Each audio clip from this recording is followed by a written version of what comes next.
C'est l'heure de votre rendez-vous d'information. Yorana, merci de nous rejoindre sur la première. À la une de l'actualité de ce jeudi soir, l'avenir des armateurs toujours suspendu à la décision du gouvernement. Les tarifs du fret n'ont pas été revus à la hausse. Pour le vice-président, c'est ni oui ni non. Mais le président avait déjà donné le ton. Il n'est pas prêt à céder. Au deuxième jour d'un sommet historique avec les dirigeants des pays insulaires du Pacifique, les États-Unis s'engagent à les aider à lutter contre le changement climatique et à repousser la coercition économique de la Chine. Les explications de notre correspondant à Washington dans ce journal. Le statut institutionnel de la Polynésie au cœur des échanges entre les députés polynésiens et le ministre chargé des Outre-mer, Jean-François Carinco. Une première ouverture au dialogue sur un processus de décolonisation. Le plus grand rendez-vous des acteurs du tourisme, c'est demain, 3 jours pour vendre autant de nuitées et d'activités à bas prix. Les acteurs espèrent encore faire le plein après avoir réalisé une excellente saison. Le détail des chiffres avec Natacha Silagi. L'autonomie alimentaire prônée et encouragée à la foire agricole, la CAPL veut rappeler des évidences. Il n'y a point d'alimentation sans agriculture. Les armateurs accusent le coup, mais pas pour très longtemps. L'augmentation du prix du fret qui devait intervenir le 1er octobre pour faire face à l'augmentation du prix du carburant n'aura pas lieu. On est dans une situation catastrophique au niveau de nos comptes depuis l'augmentation du 1er juillet, a confié à l'armée le président de la Confédération des armateurs de Polynésie. Avec des factures qui s'alourdissent, il demande à la fois à pouvoir augmenter les tarifs du fret et à bénéficier d'un carburant subventionné. Lucille Guichet-Tirao et Jacques Damour. Ce matin, sur les quais au départ de Tahiti, c'est l'effervescence pour embarquer les derniers cartons de fret à destination des îles sous le vent. Face à une éventuelle nouvelle augmentation des tarifs, les clients sont partagés. Il faut voir aussi le prix du mazout. Avec tout à augmenter, ils sont obligés d'augmenter aussi. C'est surtout pour les autres, les plus petits, ceux qui ont tout le temps, souvent dans les îles, qui ont des cartons à expédier. Je pense à ceux-là. Pourtant, les armateurs l'assurent, l'augmentation des hydrocarbures leur coûterait à l'ensemble de la profession 240 millions de francs depuis le mois de juillet, deuxième poste de dépense après la masse salariale. Nouvelle réunion en urgence ce matin, ils attendent un soutien de la part du pays. Rien n'est conclu, bien entendu, mais bien sûr que ça va jouer entre une diminution du prix du gasoil et aussi une augmentation qui est attendue, une augmentation du fret. Certainement pour le 1er novembre. Mais à l'ouverture de la session budgétaire, le président du pays s'y était engagé. Je ferai tout pour éviter une augmentation des taux de fret pour les archipels. Je convaincrai les armateurs que ce n'est pas le bon geste à faire dans les jours à venir. Rien n'est donc gagné pour le secteur. Quand un ministre ou un vice-président ou un président assiste à une réunion, on s'engage évidemment. Ensuite, il s'agit de concrétiser. Vous savez, c'est comme au rugby, il y a l'essai puis transformer l'essai. Donc la transformation de l'essai, c'est le mercredi en Conseil des ministres. La décision du gouvernement est attendue pour mi-octobre.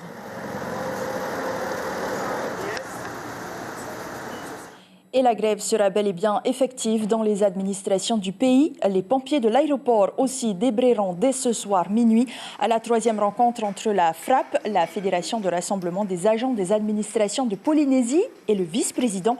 C'est soldé par un échec. Pour le premier, la réalisation d'un audit sur l'utilisation de la taxe aéroportuaire versée par l'État au profit de la direction de l'aviation civile aurait mis fin aux négociations. Pour le second, la revalorisation salariale de 20% serait le point d'achoppement. On écoute ces réactions recueillies par Hubert Liao. Depuis 5 ans, il y a des choses qu'il faut réajuster au niveau des primes au niveau responsabilité. Donc le ministre ne veut pas acter là-dessus. Il est ferme. Nous aussi, on est ferme. On a fait un gros effort en 2016-2017. Il y a eu des augmentations de salaire absolument extraordinaires. Et il faut que la population comprenne, le salaire moyen d'un pompier d'aéroport, c'est 550 000 francs. D'accord ? À chacun de comprendre ce que ça représente. Venir demander 10% d'augmentation supplémentaire, je vais vous dire une chose. Notre rôle à nous, au niveau de la direction du pays, c'est de ne pas accepter tout et n'importe quoi. Parce que qui paye derrière, en réalité ? C'est à la fois le budget du pays et aussi les usagers qui prennent les avions et qui payent des taxes, d'accord, pour payer la sécurité. Pour rappel, une douzaine de services du pays seraient mobilisés comme la direction de l'aviation civile, la DG2E, la DGAE, le service de l'informatique de la Polynésie ou encore les pompiers de certains aéroports. Air Tahiti prévient que des perturbations sont à prévoir sur le trafic aérien demain. Le premier sommet organisé par les États-Unis et les dirigeants des îles du Pacifique Sud s'est terminé par un dîner à la Maison-Blanche avec le président Joe Biden. Un partenariat aurait bel et bien été conclu entre les Américains et les pays du Pacifique, selon le Washington Post. L'administration Biden a annoncé qu'elle investirait plus de 860 millions de dollars, soit plus de 106 milliards de francs pacifiques, dans des programmes élargis d'aide aux îles.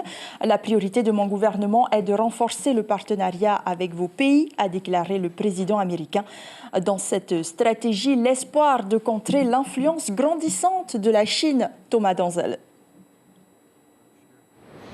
Joe Biden a sorti le grand jeu pour les îles du Pacifique. Le président américain, pour ce premier sommet, avec dîner, réception à la Maison-Blanche, a voulu montrer que les États-Unis ne négligent pas cette partie du monde. Nous attendions cela depuis longtemps, a déclaré Joe Biden. Au-delà des attentions, il s'agit aussi d'investissements dans les domaines qui préoccupent la région. 810 millions de dollars dans la lutte contre le réchauffement climatique, la lutte contre la pêche illégale ou encore des investissements dans les nouvelles technologies. L'administration Biden le reconnaît. Les États-Unis ont négligé les îles du Pacifique depuis des décennies, depuis la fin de la guerre froide, permettant à la Chine d'étendre son influence dans la région. Aujourd'hui, avec ce sommet, les États-Unis veulent montrer qu'ils sont de retour, qu'ils entendent reprendre la main dans cette partie du monde, face à la Chine, face à ce que Joe Biden présente comme le grand rival stratégique des États-Unis depuis son élection. Merci beaucoup Thomas Danzel pour ce point exclusif depuis Washington pour Polynésie la première. Et à Paris, cette fois, la décolonisation de la Polynésie a été évoquée rue Oudinot. Pour la première fois, les 3 députés polynésiens ont été reçus par le ministre chargé des territoires ultramarins. À la veille de la réunion de la 4e commission de l'ONU, l'accession de la Polynésie à sa pleine souveraineté était évidemment au cœur des discussions. Le reportage de nos confrères d'Outre-mer la première. Première fois que ces élus polynésiens sont reçus par le ministre depuis sa prise de poste. Ils viennent présenter les axes de travail de la délégation parlementaire Outre-mer et les différentes inquiétudes des ultramarins. Quelle thématique vous allez aborder aujourd'hui avec le ministre ? On va écouter ce que le ministre Karenko a à nous dire. Il a certainement des points qu'il veut aborder. On ne les connaît pas pour le moment. Je suppose qu'il sera question d'économie, de social, mais aussi d'évolution institutionnelle. Statut institutionnel pour la Polynésie, une question cruciale.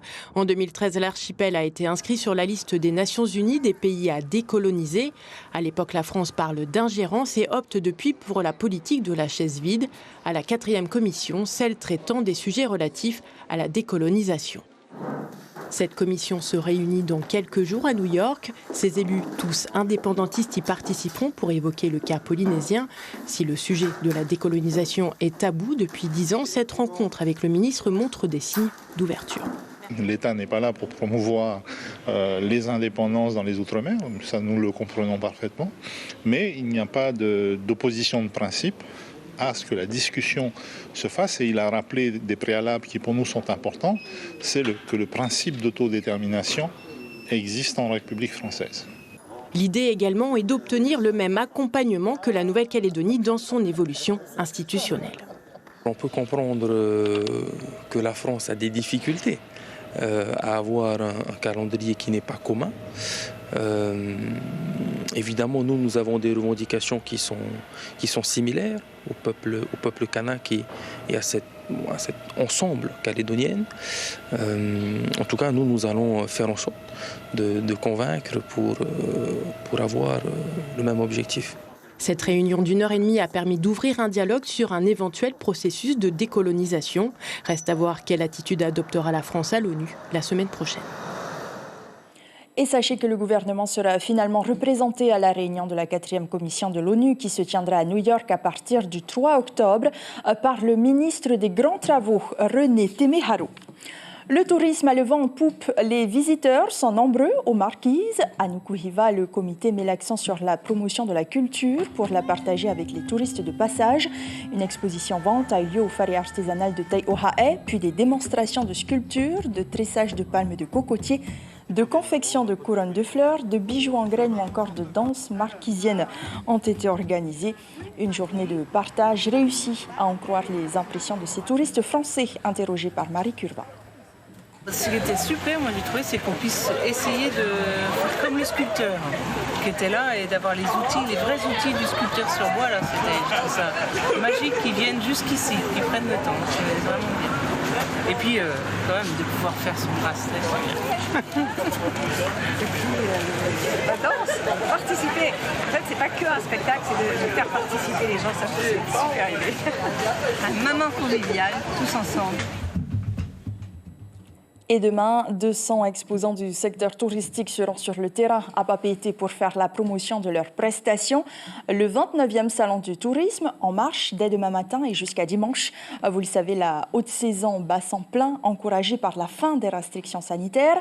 Les résidents vont devoir s'organiser davantage pour partir dans les îles, car les touristes sont de retour. Natacha Silagi.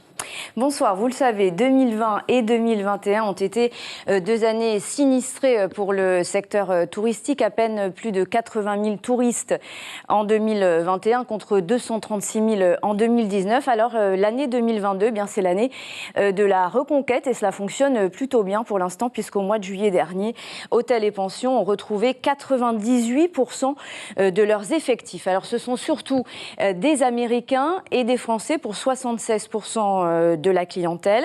Les croisiéristes, eux aussi, sont de retour, plus 60%, comme la clientèle des bateaux de charter, plus 18%. Et est-ce que la question du tourisme de luxe ou de masse pour la Polynésie est toujours d'actualité? Alors oui, elle est plus que jamais d'actualité puisque depuis la crise sanitaire, la Polynésie est répertoriée parmi les destinations appelées slow tourisme. Comprenez une destination calme, plutôt isolée, mais qui reste une destination de luxe de par son coût et qui est aussi désormais répertoriée parmi les destinations qui préservent l'environnement.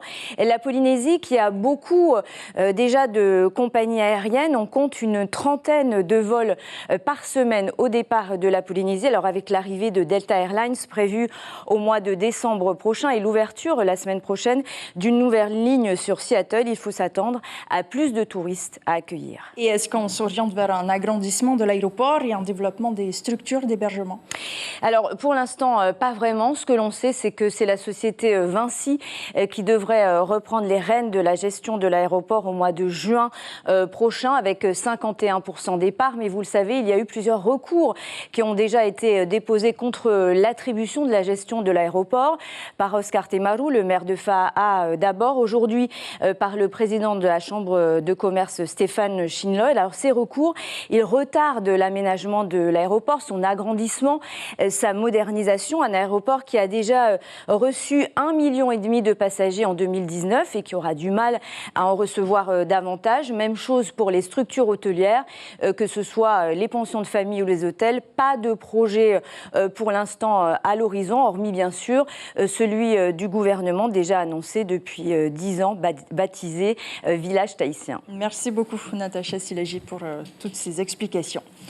La direction des affaires foncières sensibilise les propriétaires terriens de Hivaoa. Une procédure d'expropriation va être lancée pour construire une route traversière entre la vallée de Ta'awa et l'aérodrome, en passant par le village d'Atuona. Une réunion d'information s'est tenue sur l'île et la directrice des affaires foncières leur a expliqué les démarches à effectuer pour une indemnisation. Cela concerne plus de 200 parcelles de terres privées auxquelles s'ajoutent 19 de la commune et 18 appartenant au pays. Les habitants auront 2 ans minimum pour répondre correctement à la procédure. Loyana Legal nous en dit plus au micro de Théama Kamia. On essaie de les accompagner en leur expliquant toutes les étapes de la procédure à venir, ce qui est attendu d'elles, ce que l'administration va mettre en place. Et effectivement, cet échange de ce soir a été très fructueux dans ce sens où les gens ont pu s'exprimer et de notre côté, on a pu les écouter et répondre à leurs interrogations. Retour à Tahiti, la foire agricole version 2022 est ouverte. Près de 300 exposants, horticulteurs, éleveurs, agriculteurs et restaurateurs vous attendent à Otumauru. Des exposants heureux de pouvoir présenter et vendre leurs produits après 2 années de crise sanitaire difficile.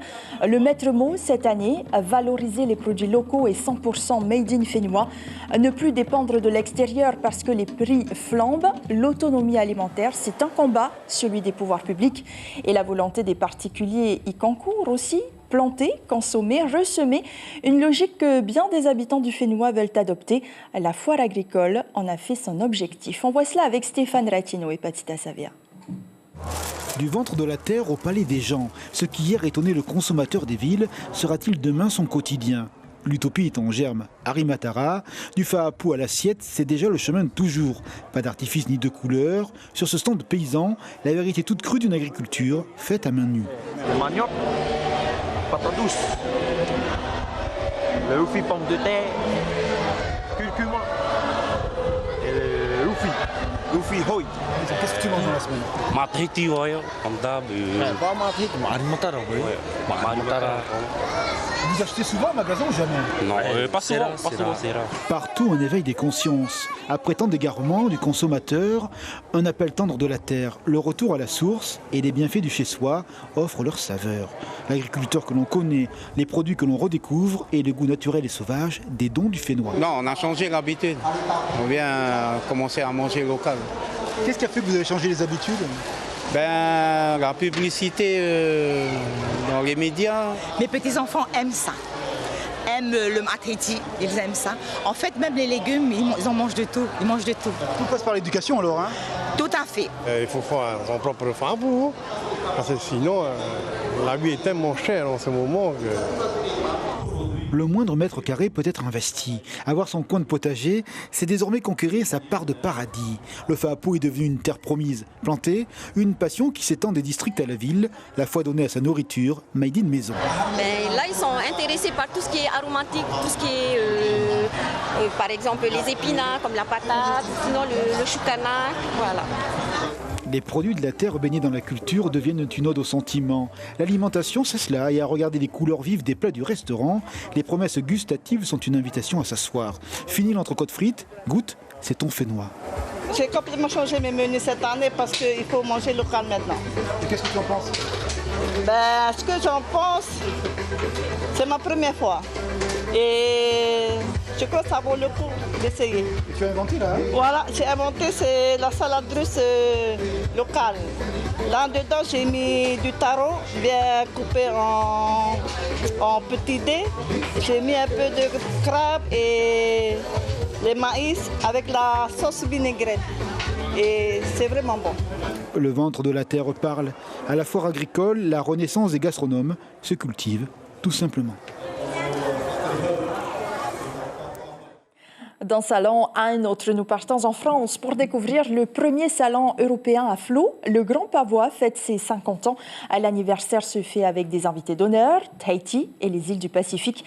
800 mètres carrés pour permettre au public français de découvrir la culture des sports nautiques, les traditions, la gastronomie et le savoir-faire polynésien en matière de tourisme de mer. Pour les 2 premières journées, le public a répondu présent. Un reportage à La Rochelle de nos envoyés spéciaux de la première, Eric Santas, Hugo Laridon et Eric Marion. Dès l'ouverture du Grand Pavois, les Rochelais se sont pressés pour cette édition anniversaire. Édition exceptionnelle car Tahiti revient en Charente-Maritime et était attendu avec ses rythmes, ses goûts et ses couleurs. C'était important d'avoir Tahiti, ça va faire 12 ans. Tahiti est venu au Grand Pavois et on voulait amener la bonne humeur. Enfin bon, on a la bonne humeur, malheureusement on n'a pas le temps, mais on a la bonne humeur, de Tahiti. Ils ont 42 stands et en fin de compte, on a un hall tahitien qui est extraordinaire cette année. Les 80 000 visiteurs attendus pendant cette semaine vont pouvoir se plonger au cœur de la Polynésie et des îles du Pacifique dans un hall dédié de 800 mètres carrés. Les exposants présents vont promouvoir une destination, mais pas seulement. C'est surtout un lien chez les Rochelais, puis les inviter à venir en Polynésie. Ils sont en demande d'information et beaucoup veulent justement découvrir la Polynésie. et bien évidemment en passant par la commune de Taptapuatea parce que c'est là qu'est le berceau de la civilisation polynésienne. Ce qui est intéressant, c'est qu'on a des échanges avec des écoles tahitiennes et les écoles rochelaises. Pour nous, c'est important d'avoir ces échanges sur place entre le Pacifique et nous, ici à La Rochelle. Ces échanges dont parle Alain Pochon se font naturellement entre peuples de la mer et constructeurs de bateaux. Les chantiers rochelais construisent pour les loueurs polynésiens. Il n'y a donc pas qu'un lien de façade ou une vitrine touristique. Vous savez qu'ici on fait quand même un certain nombre de multicoques, hein, et c'est les multicoques en grande partie qui sont prisés par la location. Et donc en fin de compte, notre département convient complètement au marché qu'il y a sur Tahiti. Et comme un beau symbole, ces collégiens de Bressuire sont les premiers à partir en pirogue de voile traditionnelle en compagnie de Manuari. Ce n'est que le début d'une semaine riche en émotions et en échanges. Ce rassemblement mettant en avant la Polynésie est dû essentiellement à l'action de l'association Pacifique France. On reste à La Rochelle. Eric Santas, Yorana, vous vous trouvez actuellement à côté du porte-parole de cette association. Pouvez-vous nous en dire un peu plus ? Bonsoir Hayata, effectivement ici à La Rochelle, la Polynésie, Tahiti et les îles du Pacifique sont vraiment l'attraction de ce grand pavois. À mes côtés Théa, porte-parole de l'association France Pacifique. Théa, c'était un véritable pari, vous m'en aviez parlé il y a un peu plus d'un an et le pari s'est réalisé et gagné ?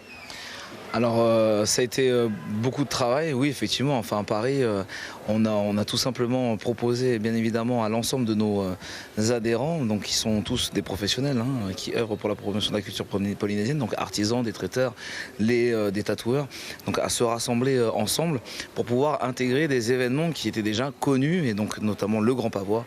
Le Grand Pavois c'est de construire du coup un événement dans un événement et là où il faut saluer vraiment le bon sens et vraiment le soutien, c'est de la part notamment de notre gouvernement. Donc on a eu un gros soutien de la part de la présidence, donc bien évidemment ça a été un travail d'acharnement avec l'ensemble des membres du bureau. Là l'objectif c'était vraiment d'apporter du fond. On est quand même sur le 3e salon d'Europe au niveau du nautisme. On ne se voyait pas faire juste du paréo, quelques produits artisanaux, mettre 4 tatoueurs et 2 traiteurs, ça ne servait à rien. Non. Alors qu'est-ce que vous demandent les Rochelais ici? Est-ce qu'ils sont curieux de tout? Est-ce qu'ils avaient déjà reçu Tahiti il y a 10 ans? Quelles sont les questions qu'ils vous posent au jour le jour? À quelle heure est le spectacle? Effectivement, il y a 10 ans, tu fais bien aussi de le dire, il y a 10 ans en arrière, le GIETI Tourisme faisait un gros travail, qui est soutien aussi et partenaire avec nous. Un gros travail il y a 10 ans en arrière. En fait, on ne fait que, quelque part, pas ramasser, mais travailler sur une continuité de ce qui avait été fait il y a 10 ans, mais en y apportant vraiment la touche associative et surtout la touche du fond avec l'ensemble des personnes et des personnalités invitées et surtout le message qu'on a envie de faire passer pendant ces 6 jours du Grand Pavois. Malulu Théa, merci de nous avoir accueillis et je vous rends l'antenne Ayata pour la fin de votre journal. Merci beaucoup Eric Santas pour ce point. Depuis La Rochelle, le salon fermera ses portes le 2 octobre. Un mot de sport avec cette compétition océanienne de taekwondo. Elle se tient du 30 septembre au 2 octobre à Mahina. Avec elle, 2 autres grandes compétitions, la President Cup et la Tahiti Open. La première a une dimension internationale avec la participation de grandes pointures de l'Australie, la Nouvelle-Zélande, la Nouvelle-Calédonie, les États-Unis, la Chine et enfin de l'Iran. La seconde s'adresse à tous ceux qui souhaitent expérimenter le tatami avec des clubs de Raiatea. On écoute cette interview recueillie par Jérôme Lee. Le premier jour, la President Cup permettra à nos jeunes et aux athlètes étrangers de récupérer, de gagner des points. La deuxième journée, nous allons passer aux Océaniens de Taekwondo. Nous allons pouvoir entrer à cette compétition grâce aux meilleurs athlètes de la journée. Dans la troisième journée, la compétition populaire, puisque tous les athlètes de Polynésie, c'est-à-dire les ceintures de couleur, pourront y participer. Et comme d'habitude, nous clôturons cette édition par notre rubrique à Aïfenois. Max, c'est un prénom dont l'horizon est le courage. À Huahine, ce père de famille sait tout faire. pêche, agriculture, tout un éventail de savoir-faire pour pouvoir vivre. Une leçon de choses pleines d'une belle humanité. Notre équipe a partagé le quotidien de Max et des siens, Stéphane Ratino et Patrick Singsi.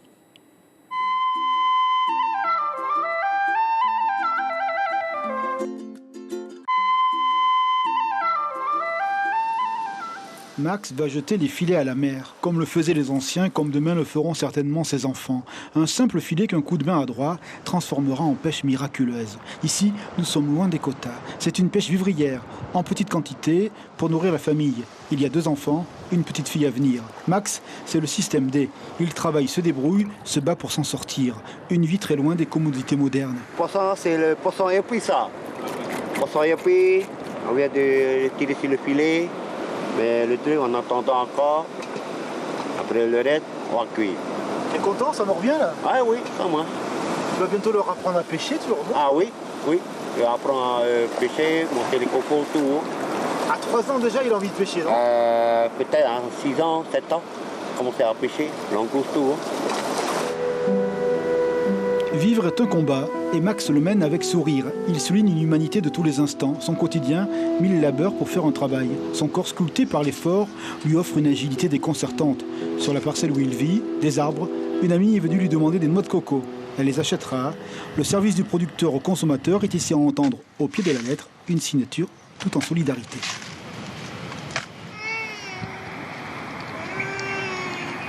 L'aider, comme sa femme, c'est ma nièce. Je les aide. Voilà. Tu achètes à combien le coco? À 100 francs le coco. Pêcheur, agriculteur, le courage habite complètement ce jeune quadragénaire. Le voici maintenant dans le Faapou, récolte des concombres. Ils seront vendus au bord de la route à Maïva. La petite famille n'a pas de voiture et à pied est chargé, c'est loin. Là encore, l'entraide se joint à la volonté de Max. Un peu d'argent à venir pour la famille. Je cherche un moyen pour la voiture. Pour qu'on arrive ici.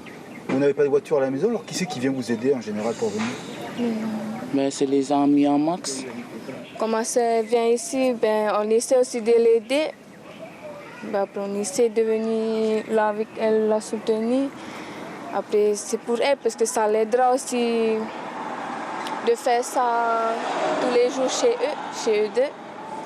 Mais après, on essaie d'attendre les clients. Max est un enfant de Wainé. Il a en lui une cartographie intime des lieux, une mémoire halieutique des possibilités du lagon. C'est une condition de la survie.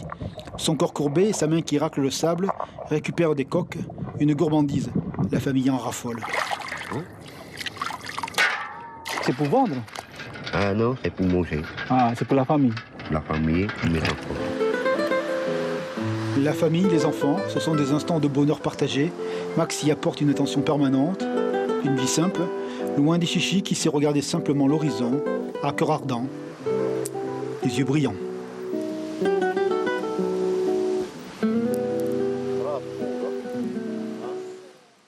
L'information principale de ce journal, le premier sommet organisé par les États-Unis et les dirigeants des îles du Pacifique Sud s'est conclu sur un partenariat entre les Américains et les pays du Pacifique, selon le Washington Post. L'administration Biden a annoncé qu'elle investirait plus de 860 millions de dollars, soit plus de 106 milliards de francs pacifiques, dans des programmes élargis d'aide aux îles. La priorité de mon gouvernement est de renforcer le partenariat avec vos pays, a déclaré le président américain. Dans cette stratégie, l'espoir de contrôler l'influence grandissante de la Chine. Demain, Olivier Cressman, le premier vice-président du MEDEF, sera l'invité café. Avec lui, il sera question de l'entrée en vigueur samedi 1er octobre de la loi sur la protection de l'emploi local. Nouvelle rencontre avec des familles polynésiennes ce soir dans votre émission Pa'Waura. Et comme chaque jeudi, de nouveaux épisodes de la série Greenleaf. Tahiti Info fait sa une demain sur les tarifs de l'électricité qui vont augmenter de 6,5%. Merci de votre fidélité. Marouki Duri prend les commandes de vos journaux. Je vous souhaite un très bon week-end. Prenez soin de vous et à lundi. On se quitte sur ces voix mélodieuses du Tahiti Soul Jazz Festival 2022. Les masterclass entre les artistes du festival, le public et les élèves du conservatoire se poursuivent à Tiperui avec la jeune diva Gabrielle Cavassa. A kind of daydream. You know I'm happy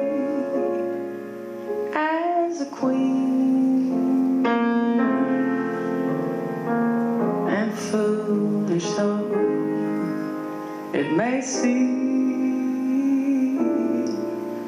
to me, that's everything goes wrong. Retrouvez ce programme en replay sur notre site internet.